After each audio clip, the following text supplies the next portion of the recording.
The views and opinions expressed on this program do not reflect the company, owners, management, staff, clients, or partners.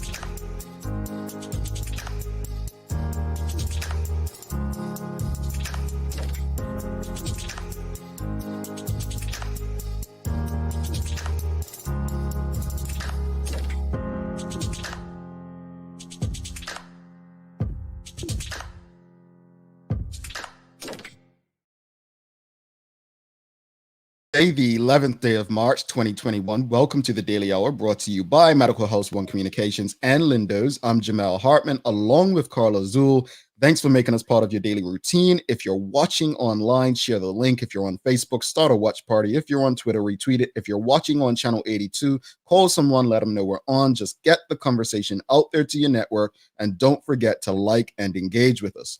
Another good one today, as Hazel Clark, the daughter of legendary principal Joe Clark, is stopping by to discuss her father's life and legacy. The Daily Play is it's a name that place. Oh, so I thought you was going to say sing again. I was ready to sing. Please, not today. Not today. My ears, 2 days in a row, but it's geography today. And if you've watched this show before, you know that Carla is geographically challenged. But when I give her hints, she does pretty well. And she did pretty well yesterday. A bit far off on the first answer, but we have hope today, folks. We have hope. Well, Carla, I wasn't far off. I knew it was one of the two. Come on now. Wasn't yesterday the Biggie and Tupac? See, that's your problem. It wasn't Biggie and Tupac. It was Biggie. You trying to throw Tupac in there. No, the lyrics of the song were a Biggie song. Don't try to act like it was 1 to 2. I'm reporting you to somebody. I'm filing 41,000 complaints against you as soon as we got off the air. Okay, all right. They did it to Joe Clark, and he turned out okay. So I'm not worried about that. Look, we have a lot to discuss. Got Hazel coming up to talk about her father, his life and legacy. But I wanted to begin, Carla, with the cancel culture, because this talk about cancel culture has been everywhere, right? And I sent you a bunch of articles. I don't know how many you read. I did not read all of them, but I just wanted. Okay, when you think of U.S. media, the two most opposing viewpoints politically, ideologically, would be CNN and Fox, right? So I said, well, let me look at a story on Fox and look at a story on CNN and just see how they differ in what they think cancel culture is. I'm going to say everyone can probably guess, but let's share a bit about CNN. So CNN title says it's time to cancel this talk of cancel culture, right? That's what they say. And CNN, this article written March 7th, 2021, what exactly is cancel culture? Is it someone getting fired for harassment or problematic views, right? And they say, no, that's just someone, that's a workplace doing its job. Is it a popular figure? I mean, you can say politically or athletic, whatever, losing fans or affiliations because of their past actions? The answer here was no. That's the power of public opinion. And it goes on about the publishing of books and so on. And what they say, this is CNN we're still talking about, cancel culture, as it's understood today, isn't real. All right, so that's where they're coming from. And they go on to say people are almost never actually canceled. So let me just go to Fox now. Let me go to Fox. So on Fox News, so it's a couple titles. It says, cancel culture strikes again. Mumford & Son, blah, blah, blah, blah, blah. Then another article, British author torches American cancel culture after Meghan Markle's racism claim against royal family. Goes on to say, this author, Mr. Murray, says, cancel culture allows liars and dishonest characters to thrive. So here's the question today for the audience. Is cancel culture real? Is it just something in the minds of people who believe they're being canceled? Or is there a necessary step to eliminate racism, hate, and whatever else comes along with it? Because I'm of the opinion, now you said something on your personal Twitter the other day, Carla, that regarding Piers Morgan. So he'll be back. And the reality is we've seen this movie before. We've seen this happen where they're fired or they step down and then they just land back on their feet. It's a privilege that some have that others don't. But does cancel culture actually really exist? And I use I'm using those two examples because you have very liberal and very conservative, right? Fox News believes it exists and it's ruining society. CNN says it doesn't exist and no one's actually ever really canceled. What are your thoughts? I tend to agree more with CNN. We giggled before the show and I was talking about R. Kelly. In his case, I think it's a little different simply because he is in jail and he can't make music. And I use him as the example because everyone was so, he's so vile, etc., blah, blah. But I think that if he was out and creating music, people would still flock. Look at Chris Brown, for example, for when he assaulted Rihanna. I think cancel culture, especially in this day and time, seems to be temporary. And how temporary that is just depends on the person. Just not even 2 weeks ago, there was an incident, we talked about it, where a non-Black was using the N-word and she was singing a song, right? She had a business. I know for a fact people were calling for a boycott of her business. Not even a week later, she's being featured on Instagram on a Black person's International Women's Day. And I'm not knocking the lady, it's not to do with her, but it's the point of how easily we forget. So I do think that it exists in the moment, and depending on how badly we feel someone has done determines how long it lasts. But I don't think it's permanent. Indeed. Dijon Simmons says, cancel culture is a buzzword fed through the mainstream by those who refuse to hold any accountability for their actions. Kathy Bromby says, you cannot have a conservative viewpoint, in my humble opinion. Well, let's address this. Because obviously the conservative view, which is the Fox News view, they do feel like, well, cancel culture just means I can't say how I feel. And I think the other side, the liberal view, is saying, no, you can say how you feel. You just you got to make sure that how you feel doesn't, incite, harm on people. It doesn't, involve racism or discrimination. I get what you're saying because there's a delicate balance, right? There's a delicate, what's her name? The Ozzy Osbourne family, Sharon Osbourne. Sharon Osbourne. She took some heat yesterday. Because she openly supports Piers. Right. She openly supported Piers Morgan. And she took some heat. And I think that's what Kathy Brum is speaking of. And this goes back to what I said a couple of days ago. We cannot become the people, like literally, we can't become the bullies that we complained about, right? Now, I don't necessarily see anything wrong with her supporting Piers Morgan. Maybe they have a friendship, so on. Supporting someone does not mean you agree with everything that they say or do. And we have to understand that. You can support people without agreeing with the worst of what they do. I don't think people necessarily understand that. It's like people that you support, do you agree with everything they do? Chances are you don't. No. Chances are you don't. Michelle White, Carla.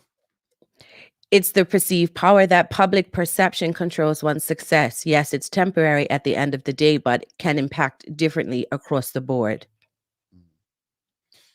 James Birch says, people claiming cancel culture feels like a manipulative way of trying to minimize people's voices or accountability. Dijon Simmons goes on to say, with this generation, easy access to penetrate any media and build any platform, it scares those that used to be able to spin events. See, I tend to agree. Like, I'm when I think of cancel culture, I'm just not sure why they don't discuss what happened to Colin Kaepernick. That was cancel culture, right? You had a whole league, right? An entire league, and about 29, 30 organizations conspire against him and people like Eric Reed. So if we want to talk about cancel culture, that was canceling. You canceled this brother who was pretty much at the prime of his career as far as age, right? 3 years removed from a Super Bowl appearance. That was cancel culture. But according to one group, cancel culture is changing the name of Mr. Potato Head or changing Aunt Jemima to whatever the name is now, right? That's cancel culture to some people. This is a great example that Teresa Stewart writes. Michael Vick, they canceled this guy for dogfighting. No, we're not making excuses for that. If it was wrong, it's wrong. But people have made excuses. But here's the interesting thing, because I was reading, I think, in that CNN article about, you mentioned him the other day, can't remember his name, the young man, the country singer who used the N-word, right? Mhm. Was recorded. So he couldn't even deny it. But did you see what happened with his record sales? They went up. They skyrocketed. Now, ironically, I didn't know about Dr. Seuss and the racial undertones in his books.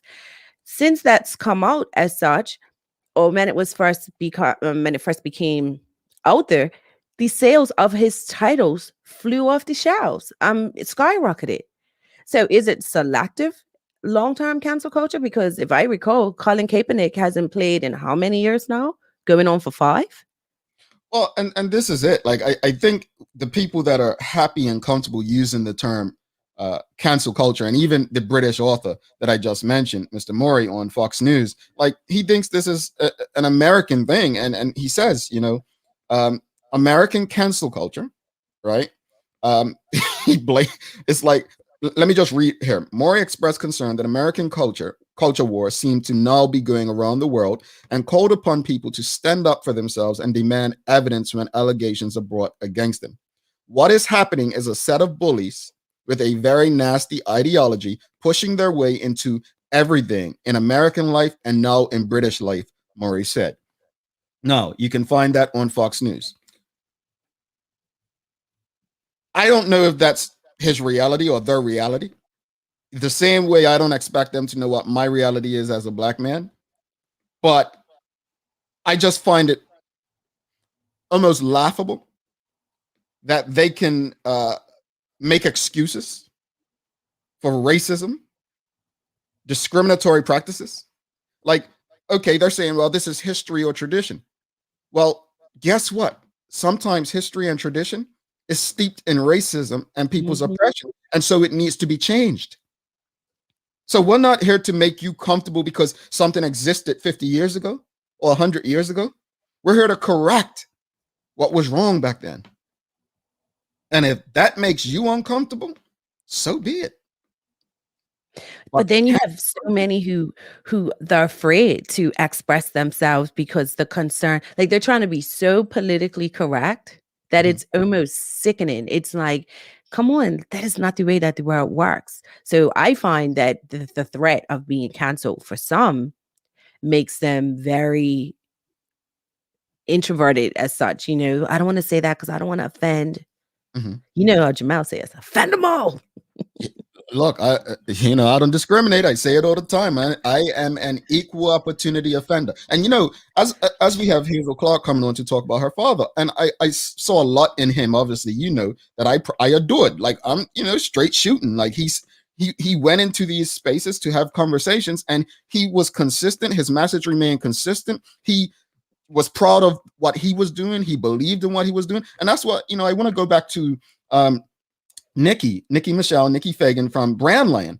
One of the first episodes we had last year when we had her and Zena on, and she said, look, everybody's not gonna like me, and that's okay. Like they're not my people. Move on, right? So, cancel culture. We do this every day, right? There are people, well, a lot of people who don't like what I say every day, right? And that's okay. It's okay if they never watch this show again. I am not for them. But to go on national TV and cry and moan about the names or statues and this and that. No, it's just history being corrected. That's all it is. Well, you know my saying, I live in this space. I'm not everybody's cup of tea, and I'm okay with it. Yeah, it's real. Teresa, Carla. Cancel culture benefits a select group of people. Within the NFL, similar superstars as Cap and Vic thrived after their wrongs were put out there. Yeah. Kiwana Fabulous says they don't make excuses about racism. They want us to continue to accept it and stay silent. Dijon Simmons, Carla. Cancel culture would have been the audience saying, nah, we aren't going eggshow this year after the small incident the other day. A difference in response isn't canceling. LOL. Some people just don't agree with an individual event and want a resolution. Dijon, so shady. So shady. Didn't see that coming. You don't know what he's referring to. 2 days ago, we spoke about the Bermuda Agriculture Exhibition. So Amanda Kelly, it just sounds like another form of slavery. Who controls who? The narrative's changing. That's it. Linda Bell says, let's talk about the new bullies on the block, the new bank changes. I will be taking all my business with the credit union. Interesting.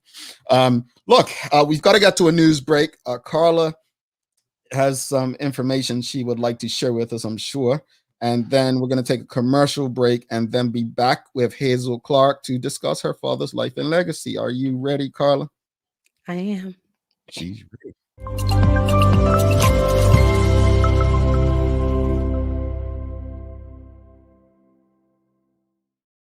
The Bermuda Police Service has been made aware of a dangerous practice in which groups of individuals, mainly young males, performing papa wheelies on paddle cycles and motorcycles while riding against the flow of traffic, particularly on main roads. Such behavior could result in serious injury or worse, not to mention property damage.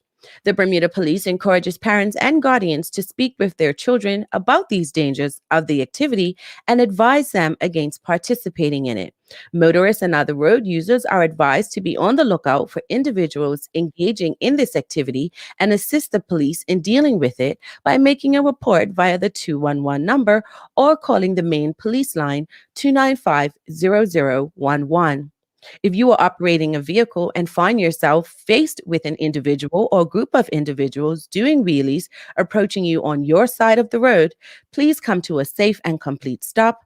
Allow them to go by before reporting the incident to police. World Plumbing Day is an international event initiated by the World Plumbing Council. It's held on March 11th each year to recognize the important role plumbing plays in societal health and amenity. It recognizes the critical link between health and plumbing facilities. Indeed, the bathroom plays a significant role in maintaining our health all around the world. Everybody understands the role of sanitized plumbing solutions to cut germs in their paths. On World Plumbing Day, you can start a new habit to keep your plumbing system working for as long as possible.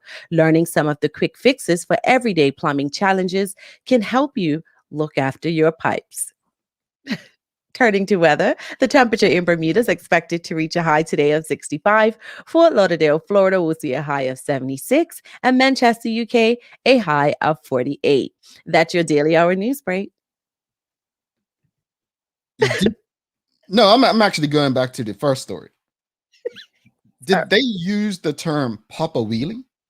No idea. Because it's a Papa Wheelie. It's like, no, I'm a Bermudian. You Papa Wheelie. Carla. You ask any Bermudian under probably 30 years old. No, I'm not called that no more. Papa, nobody used the Papa anymore. They just say wheelie.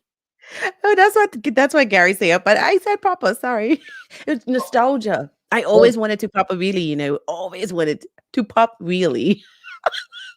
I'm having a good day. Wow. You know what? Oh, I don't you. Sorry. I mean, it sucks. Gary's the age anyway. But so look, we're gonna take a quick break. Come back with Hazel Clark. Pop a wheelie. Like, how old are you? We'll be right back. Stick with us. Good day, Medical House Doris speaking. Can I help you? Medical House is Bermuda's leading one-stop shop for healthcare. Medical House is a great resource for Lefroy. The service is excellent. Medical House is best known for its uniforms and footwear. It has hundreds of styles of scrubs and nurses' uniforms for health professionals. Bermuda's top doctors, dentists, care homes, and the hospital choose Medical House for a wide range of products. These same professional quality products are available to you for home health care. The biggest reason to come see us is that we specialize in these areas and the education and knowledge that we provide. Medical House is on Millreach Lane in Pembroke, where there's private parking right outside the door. Call or visit Medical House today. Amy's Kitchen is an independent organic food producer, a family business who've been focusing on wholesome and flavorful foods for over 30 years. From their first pot pie right up to 1 million meals a day, and firmly believe in the importance of TLC throughout the entire journey to the final outcome. This month we're featuring Amy's Organic Soups, Black Bean Vegetable Minestrone, Quinoa Kale Red Lentil, Low-Fat Split Pea, and Vegetable Barley and more. All of them dairy, gluten, and lactose free. Lindo's, why go anyplace else? You know, Carla, well, welcome back to the big show. She's Carla Zool. I'm Jamel Hartman. It's the Daily Hour brought to you by Medical House, One Communications, Lindo's, and our friends over there at Channel 82, where you can also watch this and many other locally produced shows if you have One Communications cable. Well, Carla, I just want to say, it seems like the audience, and I did say anyone 30 and under, and then I took it up to 35, and everyone that's answered is over these ages. So of course, you all understand and feel, Carla, like you're with her because, you're, over 35, I'm guessing, right? But it's interesting, some of the comments. And I say to you all, like, folks, they don't say Papa Wheelie no more. It's like, they just say Wheelie. Like, it's, I'm trying to help you be hip. I'm giggling because I'm like, as I see the comments coming through, I'm like, I'm hitting my demographic. Yeah, for sure. Yeah, and I tried to keep it clean, and Charles wants to bring up your whole thing about pipes and so on. But look, folks, this is a PG morning show. Let's keep it clean. Look, Evelyn still says it's like I still say that too. You all are over. No, I said 30, and then I stretched it to 35. Terry, I stretched it to 35.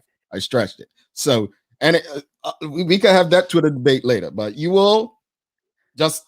I thank you for making Carla feel comfortable in her. You couldn't pop them in her. You look weak in your arms. You couldn't pop, could you? No, I couldn't. No, you couldn't even ride a bike. I couldn't. No, I learned to ride. I might have went into a few, garages, dens, homes, whatever. But I am still standing, and I live to tell each and every story. Well, other people really told the stories for me. I just had to deny them. But without further ado, let's bring our guest for the day. Enough of Carla's Pop a Wheelie. And hopefully Hazel doesn't say Papa Wheelie too, but Hazel Clark, daughter of Joe Clark, coming on. Welcome to the show, Hazel. Hi, thanks for having me, Jamel and Carla. No problem. So, real quickly before we get into it, Papa Wheelie. Definitely Papa Wheelie crew. That sounded good to me, Carla. I'm in there with you. I don't even understand when they change it to Wheelie. I guess I'm in the wrong demographic. I'm not, these young ones. I'm not addressing that. I'm not going there. I'm not talking about demographic and age because I'm going to be accused of something that I'm not guilty of. But that said, thank you so much for joining us for this conversation about your father's life and legacy. We really, really appreciate you coming on this platform. So let's get to it. Many people have heard of your father from the movie starring Morgan Freeman, Lean on Me, which, let me just put it out there first before anybody else does it. I learned this from Eminem and 8 Mile. Make fun of yourself before others can do it. Confession. I only watched Lean on Me for the first time 2 weeks ago. All right. Where's your buttons? Hit yourself a button. Ridiculous. So that said, my black card was on reserve. And I think I have it back. And I didn't realize every last person I know that I asked had seen the movie except me. So I have seen the movie. It was I actually really enjoyed the movie, and those are the kind of movies that I actually like. But that said, speak to us about how the movie came about. I know your father said that it was pretty accurate, like 95, 99% accurate, but how did the movie come about? It's a really interesting story. I love looking at the footage from back in the day. And really, what it was that my dad was just a principal in New Jersey that was in an inner city school and trying to find a way to protect his students. So he went about it by putting chains on his door, by unorthodox methods, controversial methods, to just protect the students from, drug pushers or gang members coming into the school. He started to get a lot of coverage locally, and then that started to become nationwide coverage. And he was on the cover of Time magazine. He was getting calls from government officials. He was really almost on the news every day, it felt like. And Warner Brothers approached my father about making a movie and, buying the rights to his story, really. And I remember my dad at the time, I think it was hard for him to fathom that he was just doing something that he was passionate about. And here Warner Brothers is at our house saying, hey, let's talk about, making a movie about your life. It was really surreal how it all unfolded. Nice. I love to hear it. Love to hear it. He was considered a disciplinarian in school. And one of the things I noticed when I was watching some of the interviews of the real Joe Clark was he referred to you as Peachy. And so just talk to us about how Joe Clark was at home and what are some of the key lessons your father taught you and your siblings? So, when I reflect back on my dad, more than the movie and Time magazine and kind of the public persona, my dad was a dedicated father to my brother, my sister, to all of us. And he never missed even one of my competitions. And this is not just track and field. This is everything that I did. He was always on the sideline. And basketball games, I wasn't really good. I couldn't make a shot, but he was there cheering. He never missed anything. And he never broke a promise. He was also, as you said, a major disciplinarian. My father, he just didn't really give you any options but to succeed. It's not a coincidence that my older sister is a 4-time Olympian. My brother's the head coach at Stanford University. I mean, we really had this kind of, people call it pressure, but just, his thing was that you just have to find a way to succeed and be successful. And he said, no pity parties. 80% of the people don't care. 20% are glad it's not them. You figure it out and you get past things. And I really think that foundation enabled us to be successful in life. But he was tough. He was really, really tough in everything that he did. You actually preempted. I was going to ask you, you talked about there wasn't any pressure from him, but did you have pressure or your siblings on yourselves as being the children of Joe Clark? And especially when he became public and people knew his style of where he stood? Carla, I struggled the most with that. Actually, I struggled a lot with what I saw as a burden. So you have to think about it. I'm sitting at the dinner table. I'm looking one side. My sister's made all these Olympic teams. My brother is a top athlete, a full scholarship athlete. He's thriving at University of Villanova University at the time.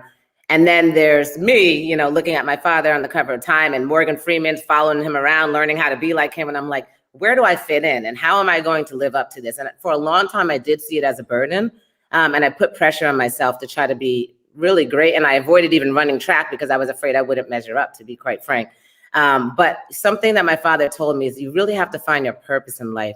And once you find that purpose and you're living in your true passion, things just come together. And he also taught me the value of serving others. No matter what I achieved, Olympic teams, academically, jobs, he would always say, well, what are you doing to make sure that when you leave the world is better? What are you doing to serve others? How are you pouring into others? And that was what he was about. That was his essence in everything that he did. So he really, really ingrained that in me, but I did struggle, being the youngest and living at a time in the house where we went on our front lawn and cameras are on our front lawn and we're on live TV. It was a lot. And I'm going to the Arsenio Hall show with him. There's just a lot to manage and to take in. So share with the audience, what has been one of your favorite experiences with your dad? There's a lot of them. That's really, really hard. I think my best experiences with my dad would be the fact that in every race I did, I would hear his voice, Peachy, come on, Peachy, pick it up. No matter how fast I was going, pick it up, you can do it. And he was just there. He never broke a promise. And the team would joke that he had a private jet because he could make it to Iowa one day and a few days later he'd be back in Florida. I mean, he was always there. And for me, I took that for granted for the longest time. And I remember at my Hall of Fame induction, I took a moment to say, Dad, thank you for being that kind of father that never let me down, never broke a promise. You were always by my side, always believing in me. And, you know, just instilling in me the things that I needed to even navigate losing him. You know, almost every day I think about something he told me, and it helps to get me through this challenging time of losing someone that was so impactful to me. And we were just so close. So I'm just grateful for that. Those are the moments that I'll never forget. I must ask before I jump to my next question, where did the name Peachy come from? It's got to be a story to that. So I'll tell you, my name is Hazel. My mother's name is Hazel, grandmother, great grandmother, and my daughter's name is Hazel. So they needed a way to be able to distinguish me from all these Hazels in the family. That's number one. And I'm going to tell you the story that I hate that my dad told me and I was cringing. He said that when I was born, I had this kind of peach fuzz and it almost looked like patches on my head. And so it looked like alopecia. And so they started calling me Peachy. And I like to say it's because of my peachy personality, but I guess it was because I was kind of a patch head baby, which is not the greatest story, but it stuck and people still call me Peachy to this day. All right. We don't have permission yet, though, so I'm not. You do. All right, Peachy. I got you, Peachy. But what was your father's motivation? Like, I see, you know, when I look at the interviews, I mean, they didn't let up on him, but he was confident. He kept going. What motivated him? What drove him as a person to just keep going? Well, first, to give you some context, at times, you know, people don't know this, but my father's life, his actual life was in danger. There are pictures of me at the premiere walking down the red carpet with him. And the police said, we really need you to put a bulletproof vest on. There are threats on your life. He went up against people that were violent offenders and really angry about some of the things he was doing in the school and in the community. That being said, I never saw my dad sweat. And I think his motivation came from his own childhood. The fact that he was a young man that grew up on welfare in Newark, New Jersey, which was a very tough place to be. As a young Black man, and the fact that he had to instill his own structure in his life to get past that poverty and those challenges. And so he felt that if he could instill the same kind of self-discipline and parameters in the lives of his students, it would help them to be successful as well. So I think his upbringing really was the reason why he fathered and, you know, was a leader in the way that he was. And it worked. You know, a lot of people want to, you know, sometimes challenge his methods. We talk about cancel culture. Sometimes I laugh and think, what would happen to my dad these days? Could he have done what he did back then?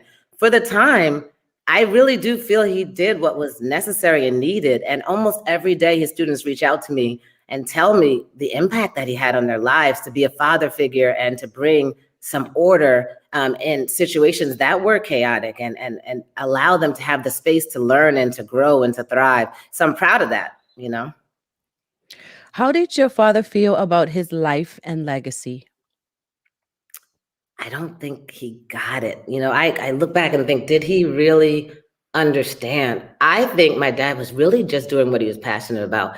He had a lot of bravado, obviously, and a lot of flair. But at the end of the day, he was the same person. He never changed. And at the end of his life, he would always tell me, none of it matters. You know, none of this, you know, these accolades or this fanfare matters. People are going to just remember how I made them feel. And hopefully I touch people and help them to have better outcomes. I mean, that's what he was about. So I don't think he saw or would have believed that when he passed away, that he would have been recognized the way he was. He was reclusive towards the end of his life. He went and got a farm in Florida and he liked to ride his horses and wear his big cowboy hat. And he just felt, I gave the world my best and that's all I can do. And he also prepared me for the fact that you can give the world your best and there still will be some naysayers. There still will be some people that, you know, besmirch you or say negative things about you, and you have to be prepared for that. I watched a couple of the segments of his interviews on CNN, and this one particular clip, it was him and these two gentlemen, and he was not going to move from his position. And I mean, they were gunning after him, and he was just like, yeah, and and he was so unapologetic about his position as a disciplinarian, and some said that he was too heavy-handed. But he stood firm in, I did this for the betterment of the school, of the students, of the staff. So do you feel like, did he have any regrets? Was he satisfied? Or do you feel that he was misunderstood back then? Number one, no regrets. Certainly satisfied. And I can see why now. At the time I said, he gave up so much. You came under fire so much. And he went through a lot. But I think he was satisfied to see the impact that he had on those that he loved. First of all, as a father, seeing his children be able to thrive and then his students be able to thrive, that was important to him. That being said, you touched on something that's important to me, and I try to live this way.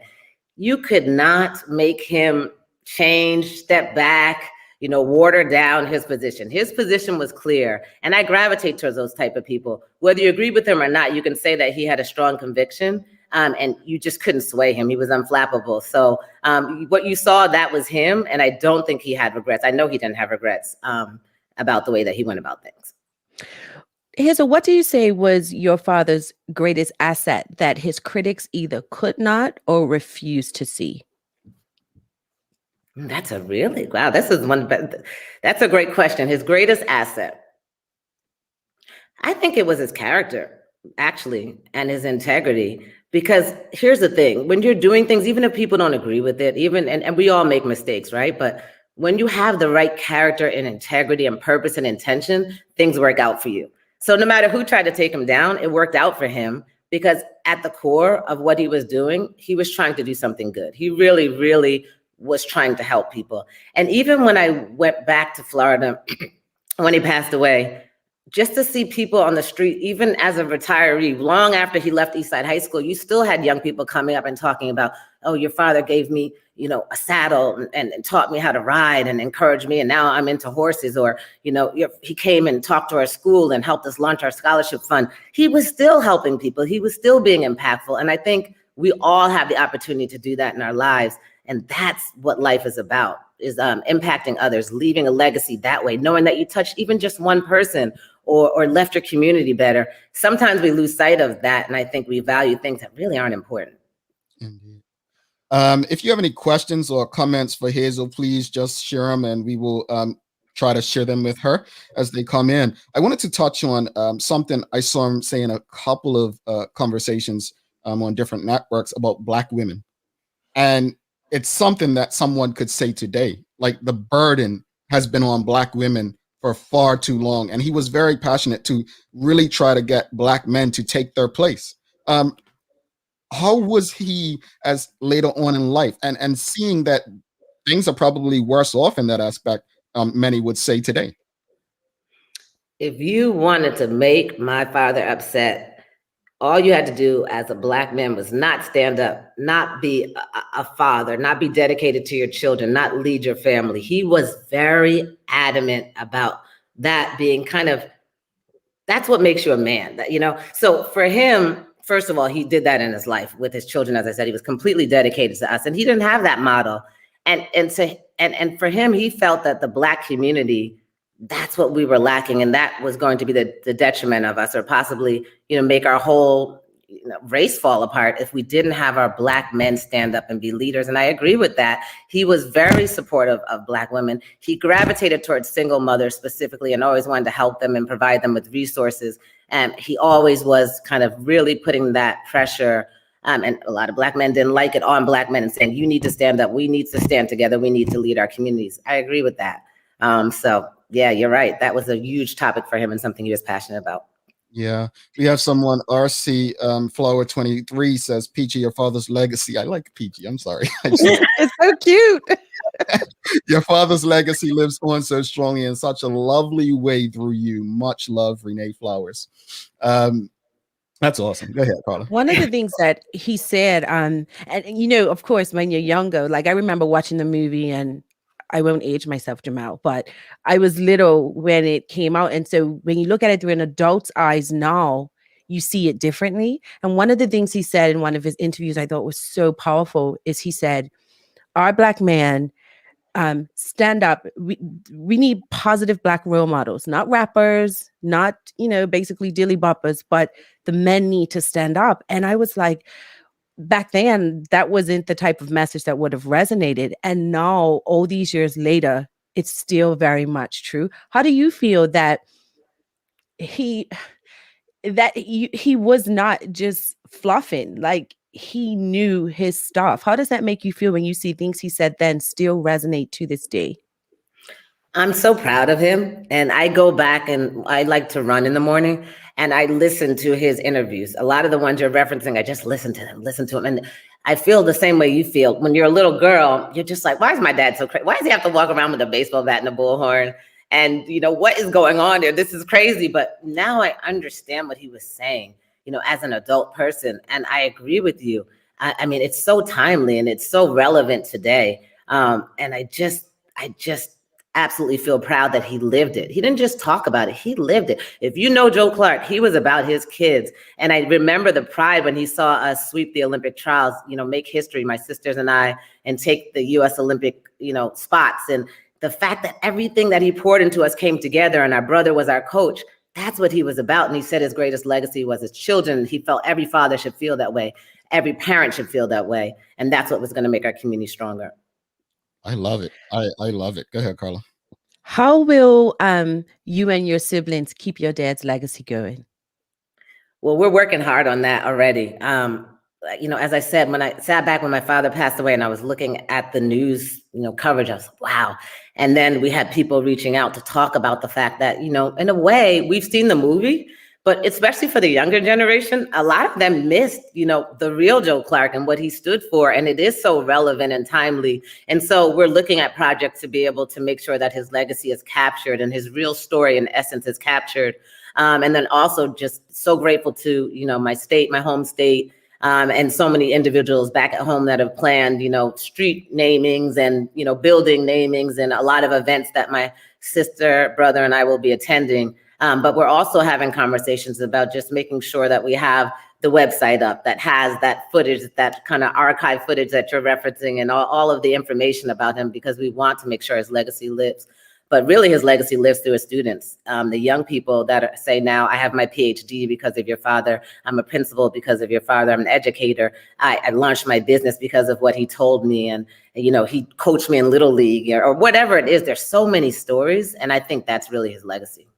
Indeed. We have a lot of comments coming in. I'm going to try to get to as many comments and questions as possible.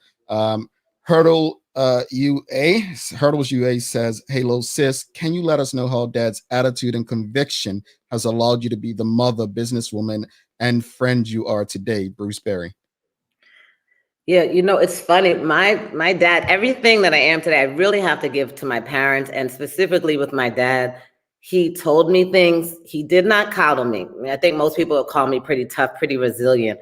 And, that tough love, some people debate whether or not tough love is the right thing. For me, tough love was the right thing because life is tough. And so there are times, I remember I would call my dad and say, I work so hard to achieve this and I'm not getting the response that I thought I would get or the support I thought I would get. And he'd say, remember what I told you, people like success. They don't like successful people. And he'd just hang up the phone. Or he'd say, when I was thinking of moving to Bermuda, I don't know, should I take the chance? And he said, remember, grapefruit is just a lemon that took a chance, So he had these weird sayings and these weird way of putting things to make you think. And I rely on all those things today to get me through the challenges and the ups and downs that life presents. I mean, just look at us all right now. I mean, the pandemic turned everybody upside down, but I was really able to get through that and kind of recalibrate and refocus and overcome that because I've been raised to do that. I've been raised to be resilient and to overcome. Indeed. I'm going to go through a few more comments. Renee Charlene Simmons says, "I'm listening with my eyes closed, and so much of what she's saying reminds me of my dad, especially as far as his children are concerned. He was tough in and out of the home." Nikki Hartman says, "Her dad reminds me so much of mine, and I know he admired him, especially for going against the grain to get things done." Interestingly, my wife's father was actually the person in charge of the Board of Education in Union, New Jersey, which is close. So Yes. Yeah, so they were very similar in many ways. I actually said that as I was reading about your father. Very, very, they I were. have to talk to her. I love that. I was going to say, I'm going to have a side chat with you about that Yeah. as well. Terlina Murphy says, thank you for sharing a part of your father's story. What I received is that he was a principled man who built not only foundation for a community, but also his family by being there no matter what. So very, very interesting story. Vanetta Simon says, powerful, important, and inspiring story. Thanks for sharing. Just speak to us. Sorry, school board president. Let me get that right. The union he was elected. Janelle Lugo says, I have shared your father and his discipline with my advisory group 4 years ago. I will continue to share in the years to come. Just give us a little piece. Like, what do you want people to know about your father that probably no one knows? Like, everyone knows he's a disciplinarian. He was a great father. He got results. But what is this? What's something that no one would know that you want to share with people today? Something that no one would know. I think the interesting thing about my dad, or maybe something not many people would know, would be that this was a man that almost didn't have a place to live at times, grew up in extreme poverty, would hang out at the library just so he had a place that was warm, because he had no heat. And with all of those challenges early in life, he just refused to let them limit him. And he resolved himself to the fact that he would take his story and those challenges and use them to be, I think, a model for others that were facing challenges, that you can get through this too. I did it. You know, if you have hard work, if you work hard, if you position yourself, if you don't quit, he used the word pertinacity all the time, you'll get there. And so he did that. He worked so hard throughout his life. He was dedicated. I think most people loved him. He remembered your name. He remembered your story after meeting you one time, and he just pulled people into him. And he was just very tough, but very loving. And at the end of his life, he was a cowboy. I used to laugh about it. Say, you went from three-piece suits and a New Jersey man to Florida riding horses, and he was on his farm and he was at peace. And so I think I want people to just know that he gave the world the best that he had. And at the end of his life, he told me, I've given the best that I've had. I was born to raise hell. I raised hell. I made changes that hopefully, improve lives. And he was at peace with leaving the world that way. I absolutely love everything. And it's funny you mentioned that you listen to some of his interviews when you're running. Now, let me just be clear. I run nowhere near as fast as him. But let me put that out there. And I don't run at all. But I was actually the last 2 mornings. That's what I was doing. I usually listen to something else, Manchester United news, but I was listening to his interviews the last couple of mornings, and I liked it. I liked him, and what I really liked is it made me somewhat comfortable in how I am. It made me feel comfortable in how I am. We Can I tell really you agree, something? but I agree. That is, and I'm not just saying this, when I think about you, my dad would have loved you. He would have loved the fact that you literally own what you believe. You can't be swayed. You're not afraid to say, your opinion. You're not intimidated by anyone. That's the type of people he gravitated. That's what he stood for. You guys would have had such great conversations, and he would have loved your platform and loved the way you express your opinion. And I love people, quite frankly, that regardless of whether or not you agree with everything that they say, that they're being authentic, and that they have real conviction, and that they're not going to just kind of be playing the middle. So I really admire you for that. That's not easy to do. I'm sure you go under fire just like as my dad did, but you have to stand for something or you fall for anything, right? So absolutely, I concur. It's not easy, but there's a few courageous people that have to do it. Larry Rogers says, listening to his story has confirmed that I'm providing my daughters the best advice and being the best role model for them. I'm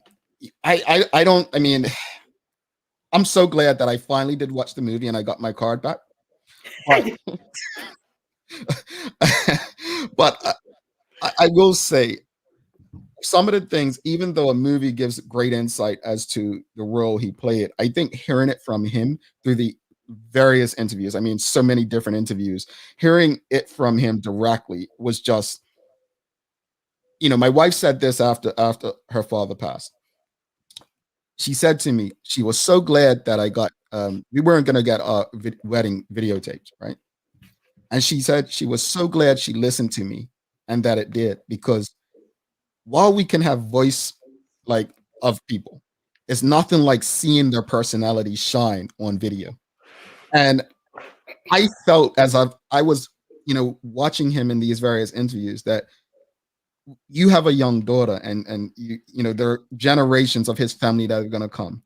And the great thing is that they're going to get to see video and the personality and everything that he was, rather than just reading the stories or hearing audio. And I just think it's phenomenal. It's amazing, Hazel. And please know that this platform will always be here to share stories, promote the stories, and also the good in those stories that people like your father were a part of. So thank you for coming on, having this conversation.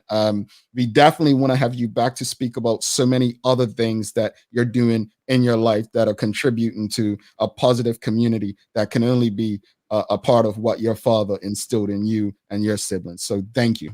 Thank you so much for having me. I really appreciate being on this platform. Keep up the good work, and I'm sure we'll be talking again soon. Thank you. Absolutely. Thanks, Hazel. Have a good day. All You right. too. Hazel Clark. That's my girl now, Papa Wheelie, right? Papa Wheelie. She got me from there. Oh boy, yes.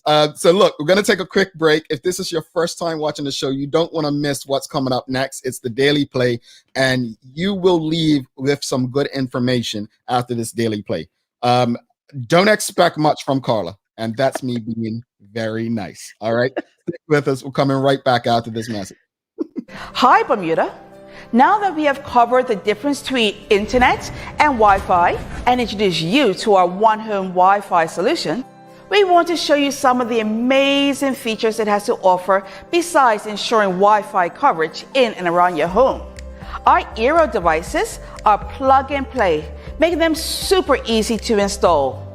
They come with features to help you monitor the internet connections and speed tests from the palm of your hand, and health checks to let you know the status of your internet connection. Now, for the parents out there, I'm going to let you in on a little secret. With the Eero app, you can create profiles for each of your kids and pause their internet access no matter where you are. Kids not doing their homework? Or is it family dinner time? No problem. Just press pause. You can also say goodbye to that sticky note with a Wi-Fi password. Grant access to Wi-Fi for guests and visitors, or remove extra devices from your Wi-Fi connection. Check us out at One today to sign up and gain full control of your internet experience.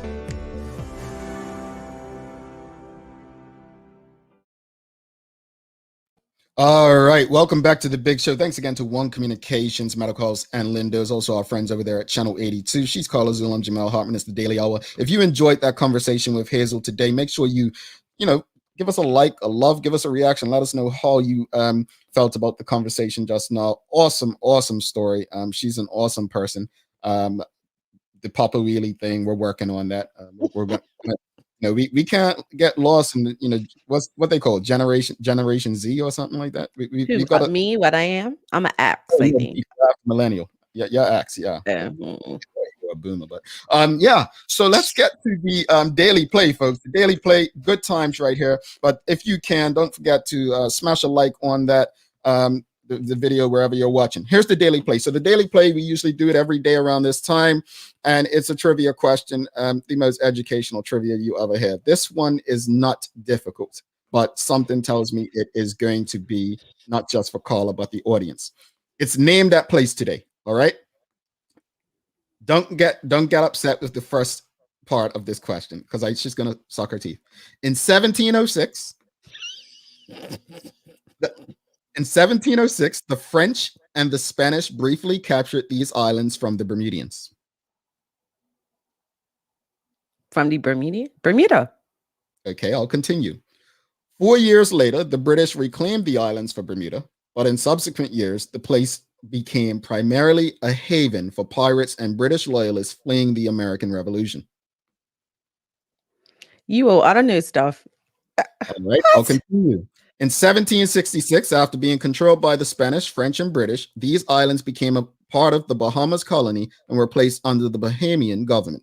Attempts to integrate the two distinct communities failed, and in 1874, after the Great Bahamas Hurricane devastated much of the chain of islands, these islands then became dependencies to the British Crown colony of Jamaica until Jamaica's independence. These islands are now known as... The Twin Island. Yeah, that's what I was going to say. Turks and Caicos. But you had to give me all those hints.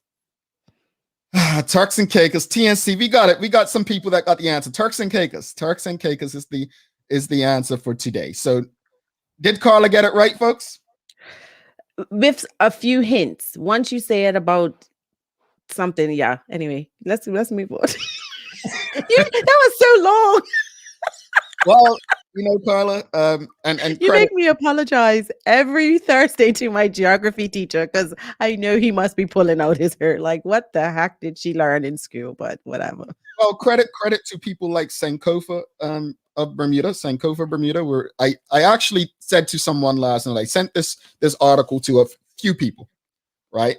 And they, responded, and I said, well, they said, are you going to be talking about this on the show tomorrow? I said, no, but the answer to Carla's daily play is in this article. And so the person says, let me get back to reading. And I said, well, chances are she's read it. Trust me, she read it. Chances are she ain't going to make the correlation. And you didn't say anything about slavery. If you would have said slavery, then I would have got it. Well, I can't give you everything, Carla. Some things have got to be left to the imagination. But I just think you like picking on me. Well, I mean that too. But there is a great connection between the Turks and Caicos and Bermuda. Turks and Caicos Islands, one of the most beautiful places you would ever visit. Some of my closest friends are from Turks and Caicos. One of my groomsmen from Turks and Caicos lives down there. What are they called? Turkanians or Caiconians? No, when I ask them what they're called, they say islanders. But interesting story real quickly is I remember I was hanging with some guys in college from Turks and Caicos, and you introduce people, you say, oh, you're from Bermuda. Oh, the Bermuda Triangle. It's always that joke. And then guy said, I'm from Turks and Caicos. And this girl was like, what is that? Saying that to say this. From an island that really didn't start promoting itself as a tourist destination until I think Club Med in the early 80s or something, to now, Turks and Caicos is one of those places that's continuously developing, and pretty much we always talk about Bermuda, how it's a mature destination. It's pretty much leaving Bermuda in the dust from so many different aspects. Yes, they had challenges with their politics and a leader recently, but it's a beautiful, beautiful place. So if anyone is looking for somewhere to vacation, I would definitely support TCI. Carla, any inspiration for today? Of course she does. Of course. And it's in honor of Mr. Clark. Discipline is not the enemy of enthusiasm. I like that one. Unless you're being conscripted. Any final words on today's episode, Carla? I really enjoyed the conversation with Hazel, and I just think Mr. Clark is phenomenal. And watching those videos again really brought back a new perspective and appreciation for him and his legacy. So may his legacy continue to grow and flourish. Indeed, indeed. Again, I've enjoyed hearing him himself speak to what he believed in and who he was. And I think the world would be a better place if we still had a few Joe Clarks in it. Let me say real quick, Mal, to you. Hazel said it earlier. I just want to echo that. When I was watching him, especially when these two men were just going at him, I thought so much of you. And for that, I give you mere respect, no matter how much you bully me. I don't bully you, but thank you, Carla. And I was serious when I said, watching him gave me comfort. I think, I've been doing this, and I'll never forget my mother picking me up from the airport when I went back to Bermuda once. And she asked me, do I miss radio? And at the time I said to her in the car, as we were going across the causeway, I said, no. And she said, well, why not? And I said, because of the stress that comes with it. Like mentally, it's tough. It's really tough because you think you're doing something right. You think you're out here providing something for the community, but obviously you can't please everyone. So for everyone that's happy with you, there are people that will be writing a boss or trying to tear you down because you're not saying something that aligns with their politics and so on. So I am happy to have made a connection with the daughter of Joe Clark, and I believe that he has left an incredible legacy with his children, their successes, and I think that'll be instilled in generations of his grandchildren and great-grandchildren in years to come. That said, thanks again to our partners, Medical House, One Communications, and Linders, for ensuring that we're able to do this with you on a daily basis. As always, we appreciate all of you, we love you, and we thank you for making us part of your daily routine. If all goes well, we'll be back to do this again with you tomorrow. She's Carla Zul. I'm Jamel Hartman. My friends, make it a great day.